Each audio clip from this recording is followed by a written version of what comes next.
The following are properties, original work, creations, and ideas of Kelebogile Sehoa.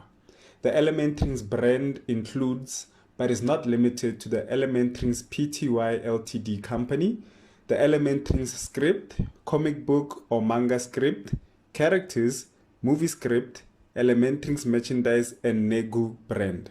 All rights claimed and reserved by Kelebogile Sehoa. Hello and welcome back to ElementRings. The story has developed into something I didn't even anticipate. Things are slowly coming together and it's all thanks to you, the audience. Now if you remember, the school day came to an early end and it was time for the boys to go to Mainland Mall. It also seems the families of Botlhale and Tisetso are well acquainted. Find out how deep their connection runs, and if you haven't checked out the previous videos, do yourself some justice and go check them out. Now let's continue with the story. The Matla family, that is Tisetso's family, were 10 minutes ahead. They arrived at Mainland Mall and found a nice parking spot. They got out of their car and walked into the mall. This place never gets old. I could live here. Maybe I should ask Dad to buy it for me, Tisetso thought to himself. Lethabo looked at Rakgadi, her mother, and said, "Mom, don't forget you promised to get me that nice dress for the party I'm going to in 2 weeks' time." Rakgadi replied, "Don't worry, my baby. You know fashion is my thing. Plus, I understand our age groups. You are in good hands." Lethabo smiled, walked up to her mom, and gave her a hug. Jonathan, Tisetso's father, looked at his wife and daughter and smiled. He then looked at Tisetso and asked, "What about you, my boy? Don't you want anything?" Tisetso looked at his father and said, "You already know what I want." Jonathan laughed and said, "You are not tall enough. Remember?" Tisetso then looked to the side as to ignore his father and softly said, "Then don't ask me what I want." Jonathan couldn't make out what Tisetso said and he asked, "What was that? Speak louder, son. I might hear you and do what you want." He then laughed again. Lethabo went over to Tisetso and put her arm around him and said, "Don't be such a brat. There must be other things you want other than a car. This is Mainland Mall. Get creative. Think outside the box. You've got options." Tisetso looked at his sister, grinned, and fist bumped her. Tisetso then rubbed his hands and thought, "Oh, Dad, unfortunately for you, I have the coolest big sister in the world." Rakgadi saw Tisetso rub his hands, smiled, and thought, "That's it, my son. Think." Rakgadi favored Tisetso the way Jonathan favored Lethabo.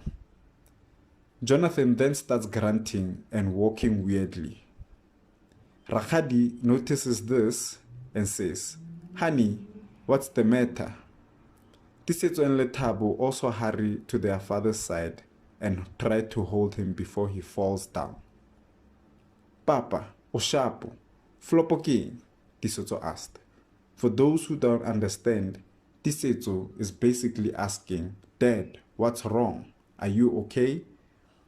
Lethabo then said, "It's happening again. Why does this keep happening?" Jonathan knew that his family was worried about him, and he said, "Don't you guys worry. I think it's fatigue. Let me go to the restroom and refresh myself." Tisetso then says, "I'm coming with you, Dad." Jonathan replied, "This is something I need to do alone, son. I'll be right back." Rakgadi asked, "Are you sure?" Jonathan replied, "Wasn't being sure one of the reasons you married me?" Rakgadi blushed and said, "Kids, your father will be right back." Jonathan hurried to the restroom. It was evident that something was wrong with him. Lethabo looked at her father walk away and yelled, "We'll wait for you here, Dad." Tisetso then asked, "Mom, what's wrong with Dad? Why does this keep happening to him?" Lethabo added, "Yeah, Mom, what's wrong with Dad? We almost had an accident due to these sudden fits. Why today of all days? Rakadi looked at her children and said, "Stop worrying. It's a parent's job to worry about their child, not the other way around. I don't know what's wrong with your father, but when he comes back, we will all convince him to go get checked out at the hospital." Rakadi said all of this with a smile that was meant to hide her concern. Tisetso and Lethabo couldn't help but worry about their father. The Matla family was very, very worried. When Jonathan entered the restroom, he took off his ring that was on his middle finger on his right hand and threw it to the floor. Why is this thing malfunctioning? Why am I seeing images of outer space and yet nothing's happening? First, it was in the car. Now here, just what the hell is going on? Jonathan then picked up his ring and looked at it and wondered, "What are you trying to tell me?" Jonathan kept looking at his ring and further thought, "Let me switch it to the pinky. I have been wearing it on the middle finger for days now. Maybe this thing is just exhausted."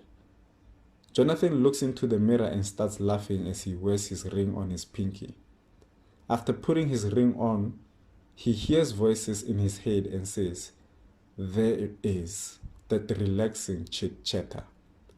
A few seconds later, the voices stop and he thinks, "Did I really think that my ring is exhausted? I must be losing it." He then opens the tap and rinses his face with cold water, closes the tap and continues to look into the mirror. He looks for about 10 more seconds and starts laughing again and says, "Maybe it's just exhausted." Jonathan Matla, you've said some crazy stuff, but this takes the cake. Jonathan exits the restroom and continues laughing until he's seen by his family approaching.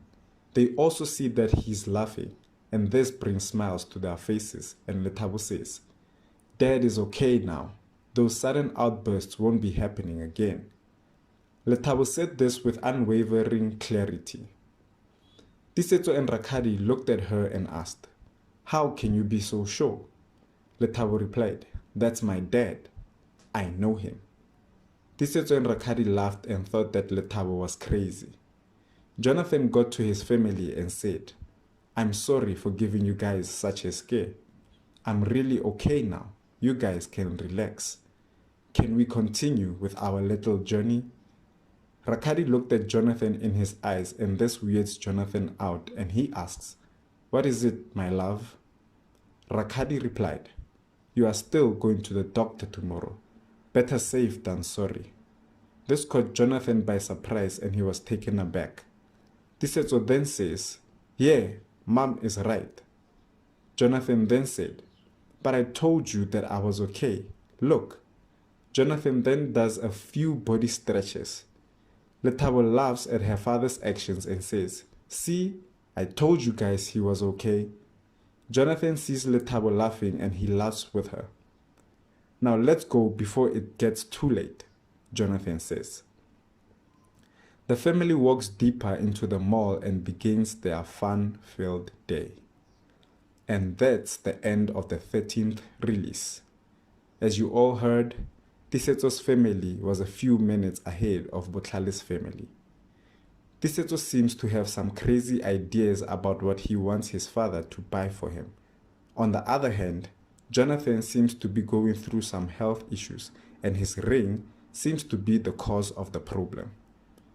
Find out if moving it to his pinky really solved the problem in the 14th release.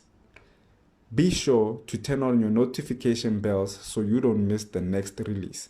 And remember, don't be afraid to interact with one another or me in the comment section. That will help improve the overall experience of the story for all of us. Thank you for tuning in, and bye for now.